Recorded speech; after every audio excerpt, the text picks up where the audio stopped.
नारायण व्रत कथा। सत्यनारायण भगवान की पूजा का बहुत अधिक महत्व होता है। श्री सत्यनारायण व्रत कथा के कुल 5 अध्याय हैं, जिनका श्रवण करने से मनुष्य के सभी कष्ट मिट जाते हैं। आइए सुनते हैं। सत्यनारायण व्रत कथा। एक समय की बात है, नैशिरण्य तीर्थ में सौनकादि 88,000 ऋषियों ने श्री सूत जी से पूछा, हे प्रभु, इस कलयुग में वेद विद्या रहित मनुष्यों को प्रभु भक्ति किस प्रकार मिल सकती है तथा उनका उद्धार कैसे होगा।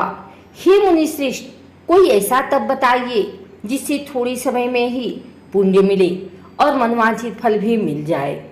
इस प्रकार की कथा सुनने की हम लोग की इच्छा रखते हैं।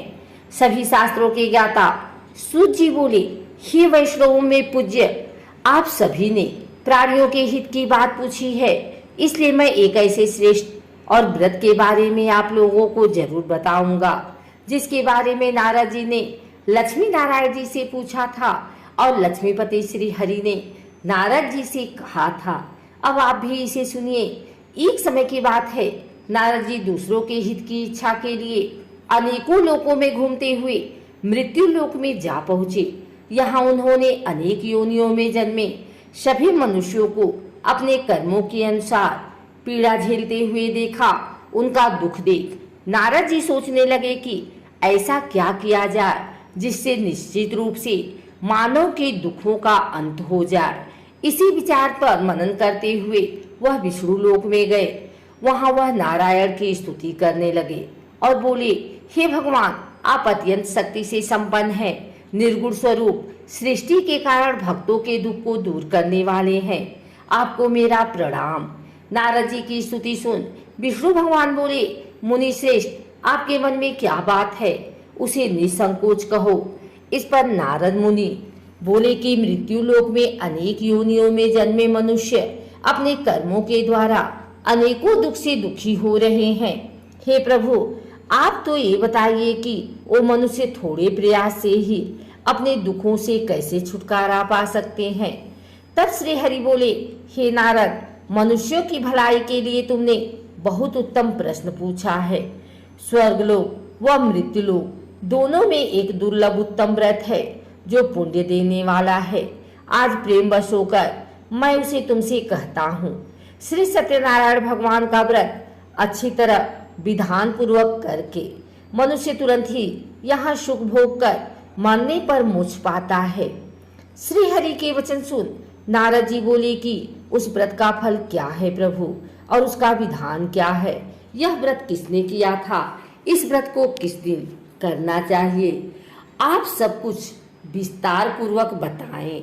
नारद की बात सुनकर फिर श्री हरि बोले, दुख व सुख को दूर करने वाला यह सभी स्थानों पर विजय दिलाने वाला है। मानव को भक्ति व श्रद्धा के साथ शाम को श्री सत्यनारायण की पूजा धर्म परायण होकर ब्राह्मणों व बंधुओं के साथ करने, साथ ही यथाशक्ति अनुसार भक्ति भाव से भगवान का भोग लगाएं, आरती गाएं और ब्राह्मणों सहित बंधु बांधवों को भी भोजन कराएं। उसके बाद स्वयं भोजन करें। कीर्तन भजन के साथ भगवान की भक्ति में लीन हो जाएं। इस तरह से सत्यनारायण भगवान का यह व्रत करने पर मनुष्य की सारी इच्छाएं निश्चित रूप से पूरी होती हैं। इस कलिकाल अर्थात कलयुग में मृत्यु लोक में मोक्ष का यही एक सरल उपाय बताया गया है। आइए सुनते हैं श्री सत्यनारायण भगवान व्रत कथा का दूसरा अध्याय। सूत जी बोले, हे ऋषियों, जिसने पहले समय में इस व्रत को किया था उसका इतिहास कहता हूँ, ध्यान से सुनो। सुंदर काशीपुरी नगरी में एक अत्यंत निर्धन ब्राह्मण रहता था। भूख प्यास से परेशान हो वह धरती पर घूमता रहता था।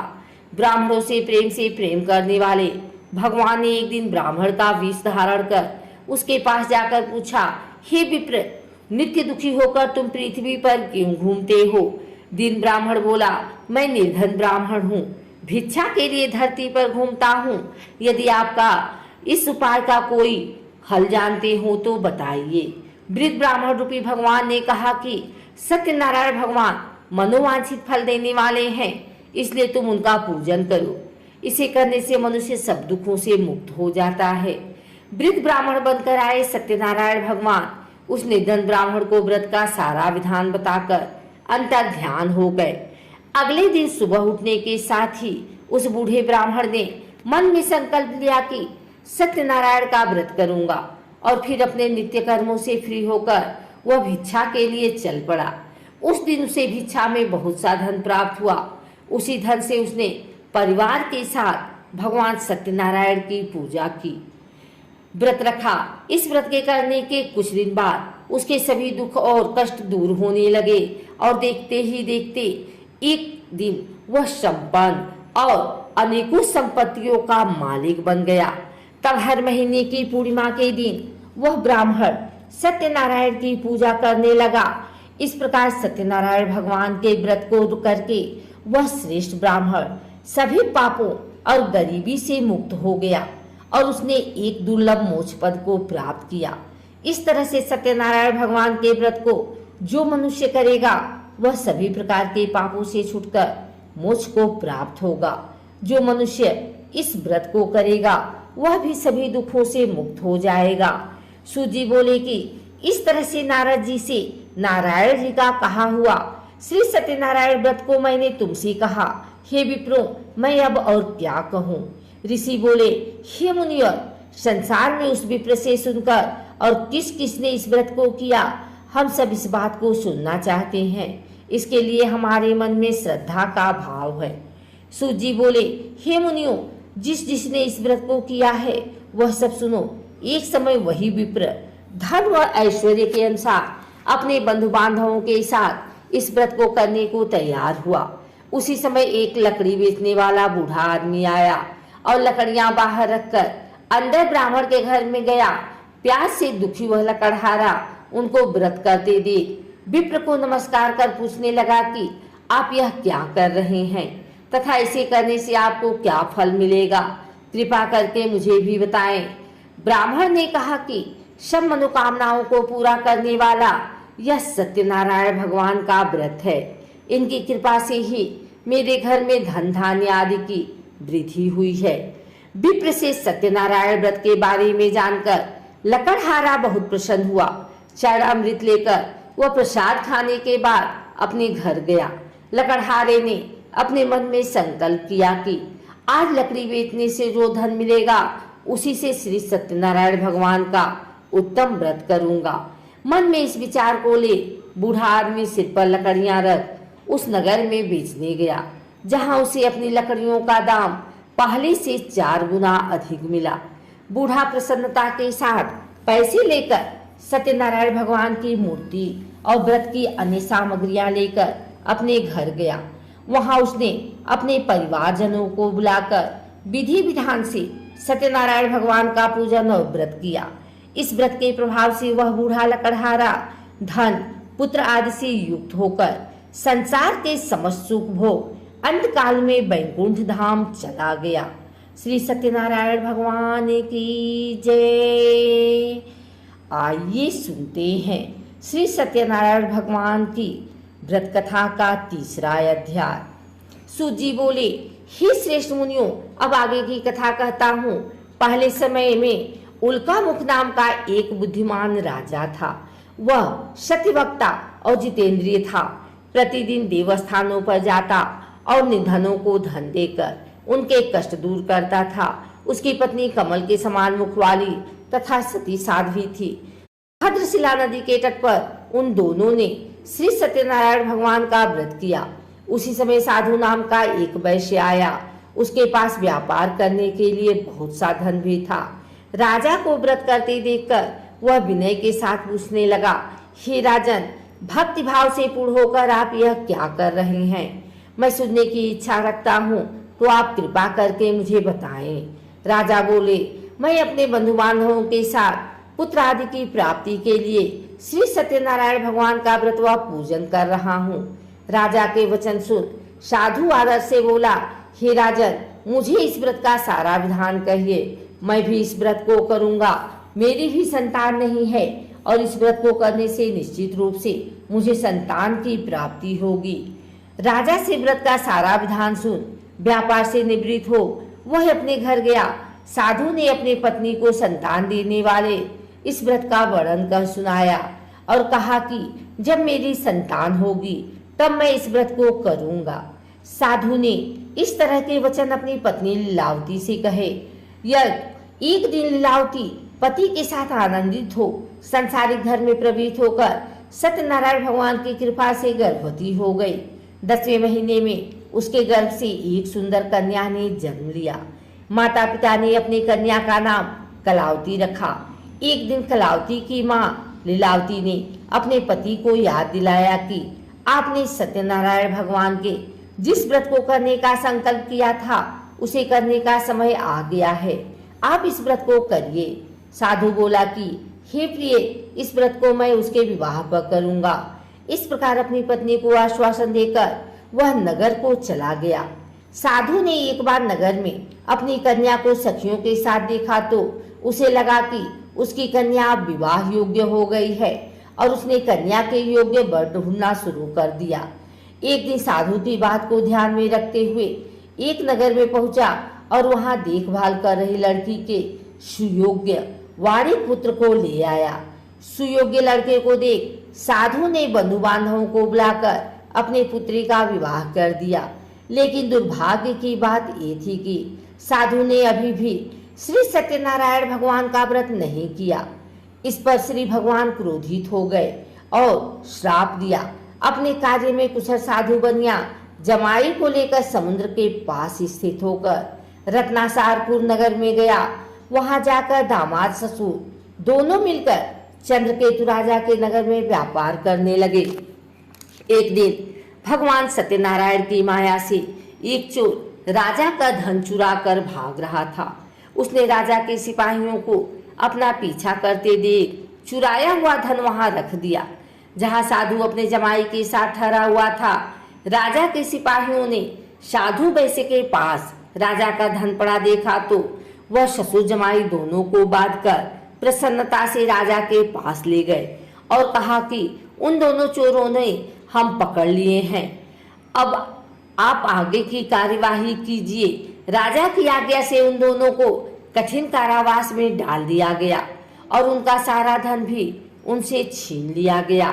श्री सत्यनारायण भगवान से श्राप से साधु की पत्नी भी बहुत दुखी हुई। घर में जो धन रखा था उसे चोर चुरा ले गए। शारीरिक तथा मानसिक पीड़ा व भूख प्यास से अति दुखी हो अन्न की चिंता में कलावती के ब्राह्मण के घर गई। वहां उसने श्री सत्यनारायण भगवान का व्रत होते देखा, फिर कथा भी सुनी। वह प्रसाद ग्रहण कर रात को घर वापिस आई। माता के कलावती से पूछा कि हे पुत्री, अब तुम कहाँ थी, तेरे मन में क्या है? कलावती ने अपनी माता से कहा, हे माता, मैंने एक ब्राह्मण के घर में श्री सत्यनारायण भगवान का व्रत देखा है। कन्या के वचन सुन लीलावती भगवान के पूजन की तैयारी करने लगी। लीलावती ने परिवार व बंधुओं सहित सत्यनारायण भगवान का पूजन किया और उनसे वर मांगा कि मेरे पति तथा जमाई शीघ्र घर आ जाएं। साथ ही यह भी प्रार्थना की कि हम सबका अपराध क्षमा करें। श्री सत्यनारायण भगवान इस व्रत से संतुष्ट हो गए और राजा चंद्रकेतु को सपने में दर्शन दे कहा कि हे राजन, तुम उन दोनों वैश्यों को छोड़ दो और तुमने उनका जो धन लिया है उसे वापिस कर दो। अगर ऐसा नहीं किया तो मैं तुम्हारा धन, राज्य व संतान सभी को नष्ट कर दूंगा। राजा को यह सब कहकर वह अंतर ध्यान हो गए। प्रातःकाल सभा में राजा ने अपना सपना सुनाया, फिर बोले कि उन दोनों को कैद से मुक्त कर सभा में लाओ। दोनों ने आते ही राजा को प्रणाम किया। राजा बोला, महानुभावों, भाग्यवश ऐसा कठिन दुख तुम्हें प्राप्त हुआ है, लेकिन अब तुम्हें कोई भय नहीं है। ऐसा कर राजा ने उन दोनों को नए वस्त्राभूषण भी पहनाए और जितना धन उनका लिया था उसे दूना धन वापिस कर दिया। दोनों वैश्य अपने घर को चल दिए। श्री सत्यनारायण भगवान की जय। आइए सुनते हैं सत्यनारायण भगवान व्रत कथा का चौथा अध्याय। सूत जी बोले, वैश्य ने मंगलाचार कर अपनी यात्रा आरंभ की और अपने नगर की ओर चल दिए। उनके थोड़ी दूर जाने पर एक दंडी बेसधारी श्री सत्यनारायण ने उनसे पूछा, हे साधु, तेरी नाव में क्या है? अभिवाड़ी बड़ी खस्ता हुआ बोला, हे दंडी, आप क्यों पूछते हो? क्या धन लेने की इच्छा है? मेरी नाव में तो बेल व पत्ते भरे हुए हैं। वैश्य के कठोर वचन सुन भगवान बोले, तुम्हारा वचन सत्य हो। दंडी ऐसे वचन कर वहां से दूर चले गए। कुछ दूर जाकर समुद्र के किनारे बैठ गए। दंडी के जाने के बाद साधु वैश्य ने नित्य क्रिया के पश्चात नाव को ऊंची उठते देखकर अचंभा माना और नाव में बेलपत्ते आदि देख वह मूर्छित हो जमीन पर गिर पड़ा। वापस होश में आने पर वह अत्यंत शोक में डूब गया। तब उसका दामाद बोला कि आप शोक न मनाए, यह दंडी का श्राप है, इसलिए हमें उनकी शरण में जाना चाहिए, तभी हमारी मनोकामना पूरी होगी। दामाद की बात सुनकर वह दंडी के पास पहुंचा और अत्यंत भक्तिभाव नमस्कार करके बोला, मैंने आपसे जो असत्य वचन कहे थे उनके लिए मुझे क्षमा कर दें। ऐसा कहकर रोने लगा। तब दंडी भगवान बोले, हे बड़े पुत्र, मेरी आज्ञा से बार बार तुम्हें दुख प्राप्त हुआ है, तू मेरी पूजा से विमुख हुआ। साधु बोला, हे भगवान, आपकी माया से ब्रह्मा आदि देवता भी आपके रूप को नहीं जानते, तब मैं अज्ञानी कैसे जान सकता हूँ? आप प्रसन्न होइए, अब मैं सामर्थ्य के अनुसार आपकी पूजा करूँगा, मेरी रक्षा करो और पहले के समान नौका में धन भर दो। साधु वैश्य के भक्ति पूर्वक वचन सुनकर भगवान प्रसन्न हो गए और उसकी इच्छा अनुसार वरदान देकर अंतर ध्यान हो गए। ससुर जमाई दोनों जब नाव पर आए तो नाव धन से भरी हुई मिली। फिर वहीं अपने अन्य साथियों के साथ सत्यनारायण भगवान का पूजन कर अपने नगर को चल दिए। जब नगर के नजदीक पहुंचे तो दूत को घर पर खबर करने के लिए भेज दिया। दूत साधु की पत्नी को प्रणाम कर कहता है कि मालिक अपने दामाद सहित नगर के निकट आ गए हैं। दूत की बात सुन साधु की पत्नी लीलावती ने बड़े हर्ष के साथ सत्यनारायण भगवान का पूजन कर अपनी पुत्री कलावती से कहा कि मैं अपने पति के दर्शन को जाती हूँ, तू कार्य पूर्ण कर शीघ्र आ जाना। माँ की ऐसे वचन सुन कलावती जल्दी में प्रसाद छोड़ अपने पति के पास चली गई। प्रसाद की अवज्ञा के कारण श्री सत्यनारायण भगवान रुष्ट हो गए और नाव सहित उसके पति को पानी में डुबो दिया। कलावती अपने पति को वहां न पाकर रोती हुई जमीन पर गिर गई। नौका को डूबा हुआ देख वह कन्या को रोता देख साधु दुखी होकर बोला कि हे प्रभु, मुझसे तथा मेरे परिवार से जो भूल हुई है उसे क्षमा करें। साधु के दीन वचन सुनकर श्री सत्यनारायण भगवान प्रसन्न हो गए और आकाशवाणी हुई, हे साधु, तेरी कन्या मेरे प्रसाद को छोड़कर आई है, इसलिए इसका पति अदृश्य हो गया है। यदि वह घर जाकर प्रसाद खाकर लौटती है तो इसे इसका पति अवश्य मिलेगा। आकाशवाणी सुन कलावती ने वैसा ही किया जैसा आकाशवाणी के दौरान भगवान ने कहा और फिर प्रसाद ग्रहण करने के बाद जब वो वापस आई तो अपने पति के दर्शन करके अत्यंत प्रसन्न हुई। उसके बाद साधु अपने बंधु बांधवों सहित श्री सत्यनारायण भगवान का विधि विधान से पूजन करने लगा। इस लोक का सुख भोग कर वह अंत में स्वर्ग लोक को चला गया। श्री सत्यनारायण भगवान की जय। आइए सुनते हैं श्री सत्यनारायण भगवान व्रत कथा का 5वां अध्याय। सूत जी बोले, हे ऋषियों, मैं और भी एक कथा सुनाता हूँ, उसे भी ध्यान पूर्वक सुनो। प्रजापालन में लिन तुंगध्वज नाम का एक राजा था। उसने भी भगवान का प्रसाद त्याग कर बहुत ही दुख किया। एक बार जंगल में जाकर वन्य पशुओं को मारकर वह बर के पेड़ के नीचे आया। वहां उसने ग्वालों की भक्ति भाव से अपने बंधुओं सहित सत्यनारायण भगवान का पूजन करते देखा। अभिमानवश राजा ने उन्हें देखकर भी पूजा स्थान में नहीं गया और ना ही उसने भगवान को प्रणाम किया। ग्वालों ने राजा को प्रसाद दिया, लेकिन उसने वह प्रसाद नहीं खाया और प्रसाद को वहीं छोड़ वह अपने नगर को चला गया। जब वह नगर में पहुंचा तो वहां सब कुछ तहस नहस हुआ पाया तो वह शीघ्र ही समझ गया कि यह सब भगवान के अनादर का ही परिणाम है। वह दोबारा ग्वालों के पास पहुंचा और विधि पूर्वक पूजा करके प्रसाद खाया तो श्री सत्यनारायण भगवान की कृपा से सब कुछ पहले जैसा हो गया। दीर्घ काल तक सुख भोगने के बाद मरणोपरांत उसे स्वर्गलोक की प्राप्ति हुई। जो मनुष्य परम दुर्लभ इस व्रत को करेगा तो भगवान श्री सत्यनारायण की अनुकंपा से उसे धन धान्य की प्राप्ति होगी। निर्धन धनी हो जाता है और भय मुक्त हो जाकर जीवन जीता है। संतानहीन मनुष्य को संतान सुख मिलता है और सारे मनोरथ पूर्ण होने पर मानव अंतकाल में बैकुंठ धाम को जाता है। तब सूत जी बोले, जिन्होंने पहले इस व्रत को किया है अब उनके दूसरे जन्म की कथा कहता हूँ। वृद्ध सतानंद ब्राह्मण ने सुदामा का जन्म लेकर मोक्ष की प्राप्ति की। लकड़हारे ने अगले जन्म में निषाद बनकर मोक्ष प्राप्त किया।